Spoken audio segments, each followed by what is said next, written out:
Ayan, hello guys. Good morning. Morning pa.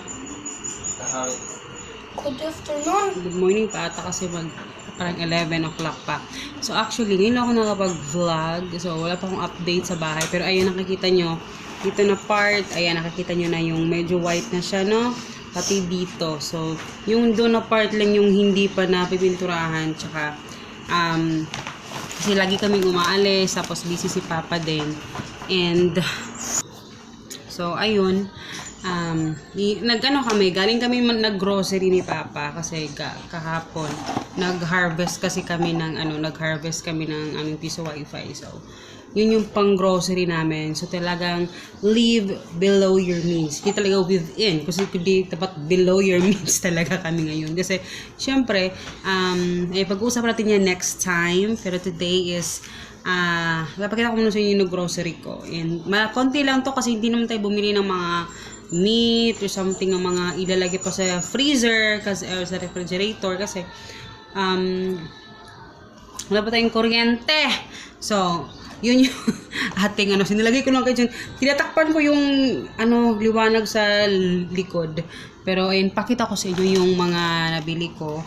Actually si Papa yung kasama ko, si Hagrid naman dito lang sa bahay. Kasi nagdala ako ng yung mga labahin namin para bukas.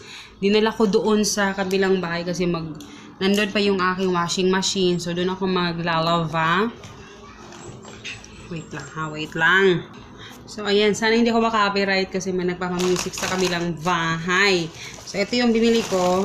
New bake na yung sa gardenia. Mas mura to compared sa mga kasi ito 49.50. Sa talaga 50 pesos. So, talaga yung mga bread. Like sa So, ayan. Bumili ako ng ganito. Nakakatibot lang dito, nakbe. And, i-random na natin yung mga syempre, clovers. Wow, clovers kasi marami clovers. Tapos, ito favorite ko, itong sour cream and onion na piatos. Si Hagrid yung tagalagay doon. Tapos, insufficient na yung aking Tapos, ito, piatos na salted potato. Sensya na ha, against the light yung liquid, pero okay rin na yan. And then, bumili kami ng, sisters. Wala na yung night na, yung purple ata yun. Wala na. So, ito yung kinuha ko, sisters na Night Plus, 8 pads. Mura yung sisters. And then, ito yung binili ko, Great Taste Granules Strong. Kasi na-try namin to yung sachet nila. So, nag-okay naman siya. At saka, ito yung pinakamura na kasi sobrang mahal na ng Nescafe, guys. And also, basta yung isa, mahal din. So, ito yung namin. Magkano gani pa?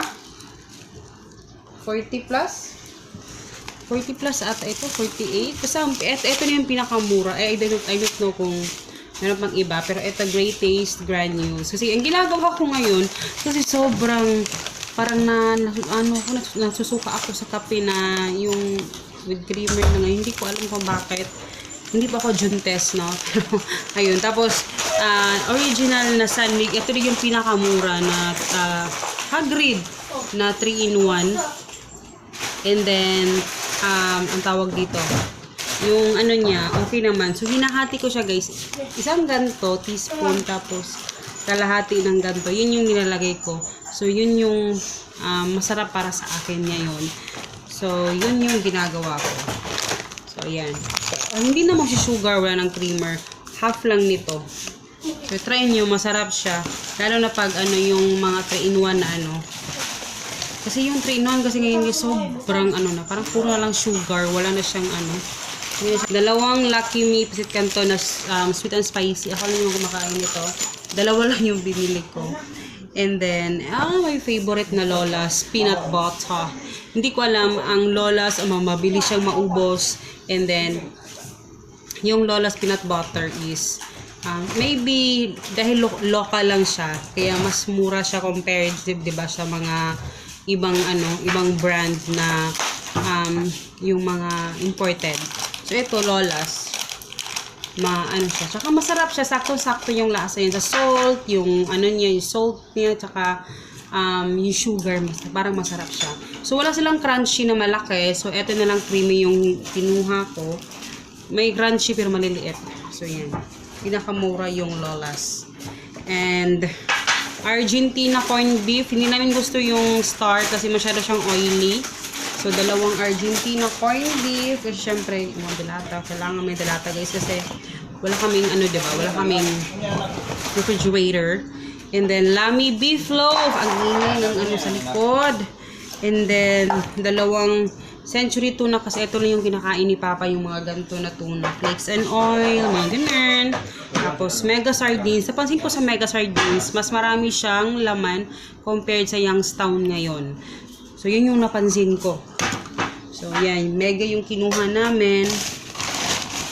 And then, bumili ako ng floor wax, guys. Kasi, kailangan ko mag-floor wax. Kasi, iniisip pa namin kung gusto namin i-floor mat or ang tawag doon, tile mat or something mga ganun. Pinag-iisipan pa namin kung ano yung ano. So, mag-set ako ng budget doon sa mga susunod na mga weeks. Pero, for now, dahil gusto kong malinis yung floor, so, eto, red dye wax. Back to basic, diba? Kasi basic ito, guys. Pero hindi kami nakabili ng lampaso. Kaniyubotang dara ka na. Oh. Wala kaming lampaso kasi si Hagrid gusto ko yung experience niya maglampaso, diba? Mag-experience din niya. So, bumili ako ng red dye. Red dye yung kinuha ko kasi para pulang-pula siya. And, yun, kailangan namin linisin yung floor. So, yan, bumili ako ng red dye wax. Ano lang to, for the meantime na hindi pa kami sa floor. Kasi mahirap kasi sa floor. Hindi pa kami tapos magpintura. And, palalagyan pa namin ng basta yun. Mga gagawin pa. Kaya, for now, yan lang muna. And then, my favorite, surf na powder. Ganito lang kaliliit yung mga binibili ko. Kasi, syempre, kailangan kong, di ba? Pag-budgeting yun kung magkano lang yung na-harvest namin every week or every So, yun lang yung binibili ko. Tapos, umili ako ng Myra lotion. As always. And then, itatry namin itong Guard Refreshing Menthol. Bukang. Di ara. Tapos, Colgate na, ito yung, lang na Colgate ba? Yung basic na, basic. Parang yung, plain Colgate. And, Zonrox Lemon. Maliit lang yung bili ko kasi pang CR, pang bout. Bubutasan ko siya ng, maliliit. Tapos yun yung pang-ano ko. Kasi mas mas okay din yung Zonrox kasi malinis siya. And yun. Tapos bumili din kami ng Bioderm, 2. Pang hugas ng kamay dyan sa kusina. So, puputulin ko itong salong malaki. Half lang. Tapos yun, pang hugas ng kamay. Tapos, Palmolive Naturals na sabon. Sabon. So, yun. Tapos, ito, binili namin ito. Diba? Revasco. Ayan, first time kong first time ba? Parang sa mga vlog ko, parang first time namin bumili ng ganito. Kasi usually yung binibili namin, yung naka-plastic, diba? Against the light na tayo. Yung plastic yung binibili. So, ito try namin to kasi, yung sa plastic, 5 pesos ata yung difference niya dito. And ito, 2 kilos na siya. Yung sa plastic is 1.5. So, inassume ko na mas mura to kasi nakalata lang siya. So, tapos 2 kilos. Natry ko gunting nakbe. So, titingnan ko kung ano yung laman. Kasi nagduda ko nung una na baka parehas ng laman. Pero nakalagay kasi special assorted biscuit. So, assorted siya. So, tingnan natin kung ano yung laman. Ang dumi naman ito. So, tingnan natin. Okay ko, be. So, tingnan natin kung ano yung laman. Laman ng briefcase. So, ito. Tingnan natin kung ano yung laman, guys. So, tingnan ko kung ano yung laman. Kasi, mas siya, mas, kasi, mas,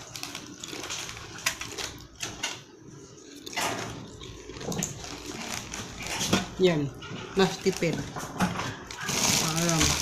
So, in-expect ko na marami talaga yung mga plain, yung mga Marie. So, syempre, yun yung product nila.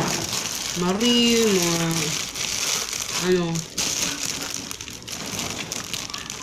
pero naman niya, guys. Ayan. Yung sa plastic kasi, parang naka-organize siya. Ito, parang pinag-mix-mix talaga siya. So, tingnan natin kung... Ito naman, maganda itong lagyan ng bigas.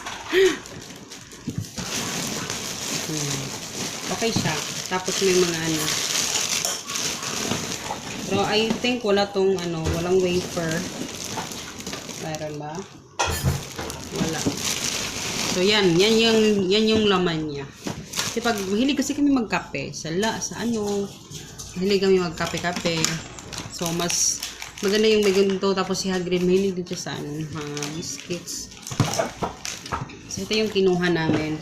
Tapos hindi masyadong sweet kasi yung sa plastic, maraming mga sweets kasi mga wafer na with filling, gano'n. So, masyado siyang sweet. Hindi ko makain pa naman si Papa nito. So, Ribisco Special Assorted Biscuits. So, this is, mahal na siya guys. Kasi dati 200 plus lang naman yung nasa plastic. Ngayon, nasa 380. 380, 370. Gano'n yung mga presyo niya.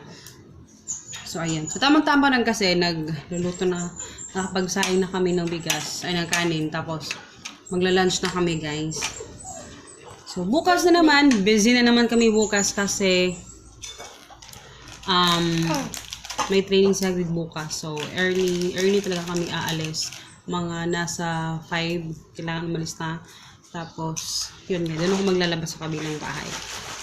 So, kanina dinala na namin yung aming laundry bag doon sa kabilang bahay kasi doon ako maglalaba. So, yun. Yun lang, guys. So, yun lang yung update ko sa inyo. So, sa susunod ng mga vlogs, sana makapag-upload ako ng ano ulit. So, ayun. So, I hope you guys enjoy and please don't forget to napuno na siya. See you in my next video, guys. Paalam.